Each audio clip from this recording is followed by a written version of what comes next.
ဒီတညာမမျောလင်းမဲ့သူနဲ့တွေ့ဆုံဒီတညာမှရင်ခုန်ခဲ့ရဘေးဘွားရေစက်ကြောင်လဲ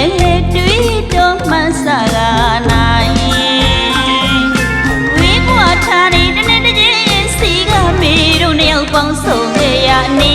နေလားရွှေနဲ့မြပမာဤတို့သာပဲခြားနာလာရ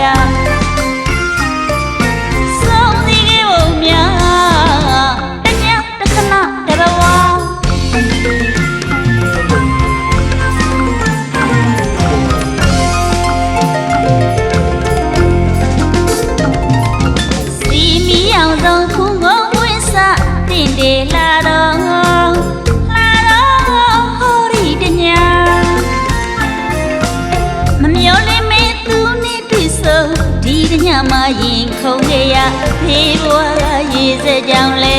တွေးတော့မှစကားနိုင်ဝေးဘွားထားနေတနေ့တည်းစီကမိတို့နှစ်ယောက်ပေါင်းဆုံခဲ့ရနေနေလားရွှေနဲ့မြပမာဤတို့သာပဲခြားနာလာရစုံစည်းခဲ့ပုံများတညတခဏတဘဝ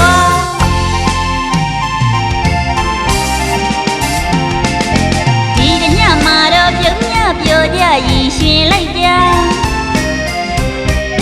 မိုးတောင်အယုံအလင်းရောက်တော့မှတန်တန်တာတာလွင်ရဆွေးရလာမင်းကိုတိုင်းတဲ့တညဆိုင်ပြီးညညတိုင်းမှာမင်းရင်နဲ့မောင်ကိုတရိယာဆုံးစီခဲ့ဖို့များတညတခဏတဘဝ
မရင်ခုန်ခဲ့ရသေးဘွားကရေစက်ကြောင်လဲတွေးတော့မှစကားနိုင်ဝေးဘွားထားနေတနေ့တည်းစီကမိတို့နှစ်ယောက်ပေါင်းဆုံခဲ့ရနေ